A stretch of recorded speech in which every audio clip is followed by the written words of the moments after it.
This may be the first time we've experienced something like this on this magnitude. New York tops the list of cities with the worst air quality in the world as Manhattan's famous skyline disappeared behind a thick fog that made America's largest city look like the surface of Mars.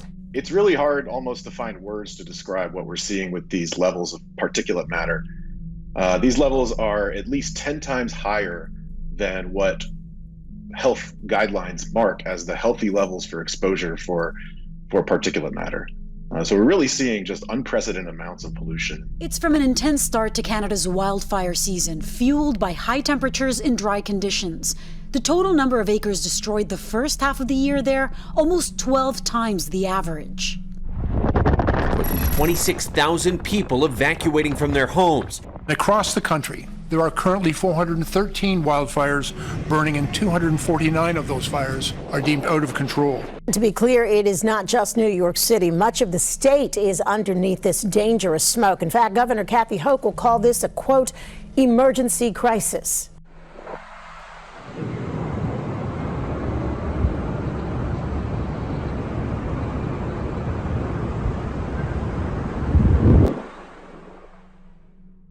Time-lapse video shows downtown Manhattan this morning. By mid-afternoon, the thick smoke cast an eerie glow, making the skyline barely visible.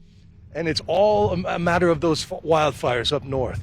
Right now, so far, this part in June, 15 times the average land in Canada has burned. And the height of the wildfire season up north really doesn't get kicked off until July or August. These levels are at least 10 times higher than what health guidelines mark as the healthy levels for exposure for particulate matter. So we're really seeing just unprecedented amounts of pollution in the New York area and in the mid-Atlantic in general. And this is the worst it's ever been, I believe, in Canada when it comes to wildfires, at least in modern history. New York City's air quality registering as the worst of any major city worldwide. It's kind of got a yellowy haze to it. How much of this can be attributed, if at all quantifiable, to climate change and more specifically, the impact of man-made activities on climate change? Yeah, well, it's rather difficult right now to attribute individual events to climate change. That research is probably ongoing as we are speaking right now, and I'm sure people are working on that. So listen to this. Scientists studying the Earth's stratosphere made a surprising discovery. Strange, unexplained sounds. Listen.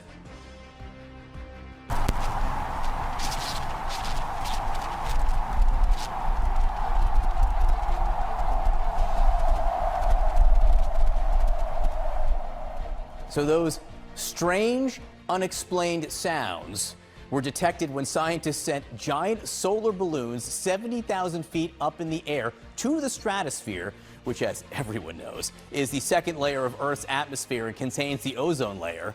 Researchers will continue to investigate the sounds and try to determine where those rumblings originated. Scientists hope that these balloons could one day be used to explore other planets, including Venus. I thought the sounds, Kate, sounded more like Duran Duran than Depeche Mode. Dr. Brown, thanks so much for your time. Firstly, can I start actually with that question, about what exactly it is, this magnetic North Pole? And there was a lot of articles this time last year alarming us that it was moving more rapidly and changing direction. NASA says the North Pole is actually moving. That's right. Scientists say the Earth's magnetic North Pole is shifting. That the movement is generated by the Earth's core, which is thousands of kilometers under our feet. But what impacts it? What do you see as the reason for this movement and switch in direction? So yes, it has moved since about 1860. It's moved about 2,500 kilometers. But in fact, the thing that's been quite interesting is that since the 1990s, it's really sped up very much, as you alluded to.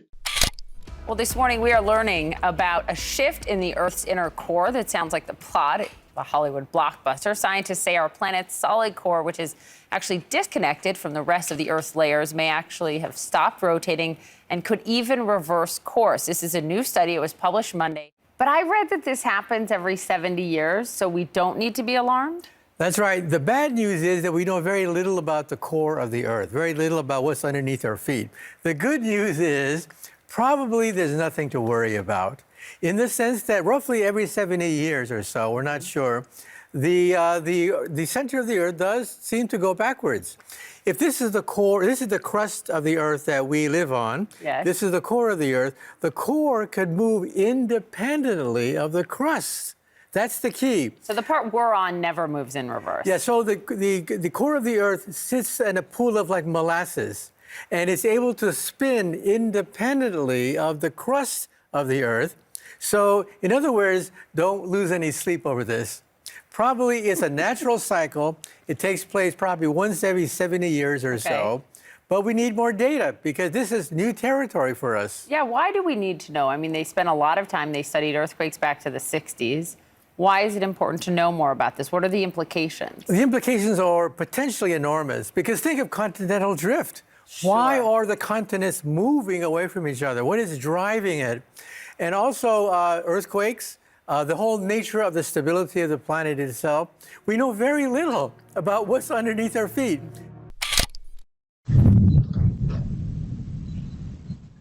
Breaking news tonight. A lot of people talking about this. Did you hear that loud boom in the sky tonight? A lot of people across central Indiana did hear it. This, I'd argue, was not on the radar for most people. Look, how unusual is it for a meteor to make such loud noise? First off, and why this time? A flash of bright light that lit up the night sky above Ukraine has led to confusion and speculation about what caused it. Authorities said an unknown aerial object had fallen from the sky around Kyiv on Wednesday night, forcing an air alert to be announced for the surrounding region. However, it was later clarified that the possible use of an airstrike missile was not confirmed. Residents and top officials appear to enjoy speculating that the flash could be unrelated to war. The head of President Zelensky's office jokingly posted an emoji of a UFO, and a spokesperson for Ukraine's Air Force suggested a meteorite may have entered Earth's atmosphere. With Phil Sanchez starts now. There it is. Right now at 11 o'clock, the sound of a meteor. This is footage from Jennifer Perkins, one of our reviewers from Pittsburgh.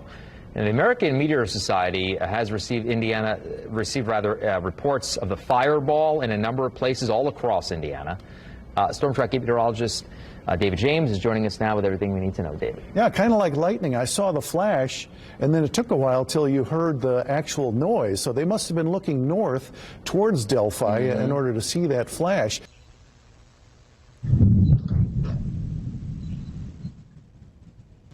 We're hearing and seeing new video after a loud boom was heard across parts of central Indiana.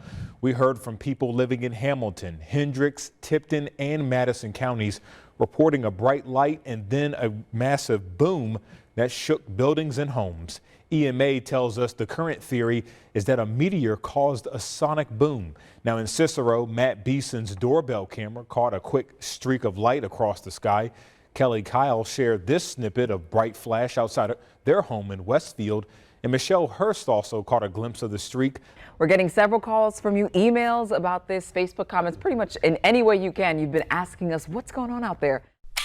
A sudden loud explosion in the air, well, it can be familiar, yet worrying event. And yesterday afternoon, many of us here in central Israel, we suddenly looked around at each other as some heavy yet distant booms broke the afternoon quiet. This time, though, turned out to be a meteor breaking up in the atmosphere as it traveled northeast over our skies. It was unusually bright and loud, I can attest. The Israeli Astronomical Association said it received reports of that meteor being visible for, well, several seconds, despite the loud noise that it made. Now we're 5:30 on the dot is your time on this Tuesday, a Taco Tuesday. We love a good Taco Tuesday. We absolutely do. And we love a good Taco Tuesday that we can maybe have on a patio. It makes it like 3 times better. Yeah, 3 times better. How about 4 times better? Because it's National Barbershop Quartet Day. Okay. Hello, hello, hello, hello. Can we get one of those to sing to us while we eat tacos? And then have Well, this week, thousands of people flocked to a remote area of Australia, all to catch a rare glimpse, a version of a solar eclipse. But if you missed it, more is on the way. This time around, it's Australia's turn, but in less than a year, on Monday, and put this down on your calendar, Monday, April 8th, 2024, it will be the United States' turn again. And in this case, unlike this eclipse coming up later this week, where it'll only last for about 60 seconds. In many cases, totality next year in the U.S. will last anywhere from 3¼ to as much as 4.5 minutes. It's going to be, as far as eclipses are concerned, a major, major event.